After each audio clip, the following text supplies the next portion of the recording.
Elon Musk was ka fool When people say like this is fake, I'm like, actually, saan u fool well, let's look at.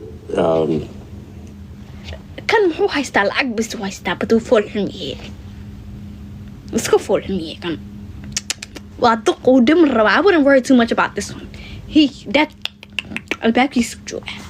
I wouldn't worry too much about him. He about to die. And what comes with the internet comes responsibility. Yes, you have freedom. It's bad enough, unfortunately, that a specific group had to basically commit fraud to enrich themselves. And now it's like the Somali community is enabling the behavior by defending the fraud as if they're being targeted. And Elon Musk is brought upon it because what? He's a part of DOGE, a Department of Government Efficiency. But this is what America voted for, right?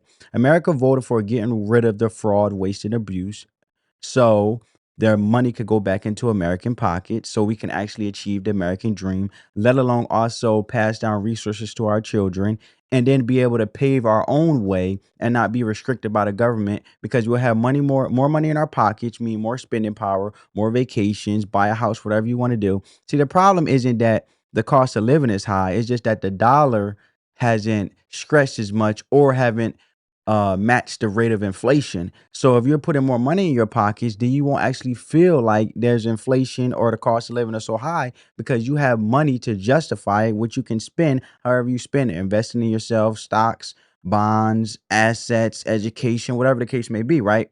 But it blows my mind because the Somali community, and they call themselves Somali Americans. Now, if you were born here from a Somalian individual who came over and migrated to America, obviously you being born here because of birthright citizenship, you consider yourself Somali American. But then if you want to, let's go with that, right? Because honestly, you're not American. You're Somalian. And most of the time, the Somalis came over here seeking asylum, which is, from famine or war or whatever the case may be. And America came in to rescue, right? Other than that, you go through the whole immigration process. But the whole point I'm saying is, if you want to disrespect America and then condone and enable and support your group or race or community, because this ain't about race, this is about fraud. Fraud doesn't have skin color, fraud doesn't have race. Fraud is just the facts, and the math isn't mathing, and it's a simple fact of an action being caught, basically breaking the law. Now, we couldn't go to Somalia as an American and go break the law. Now, to come at someone who's doing God's work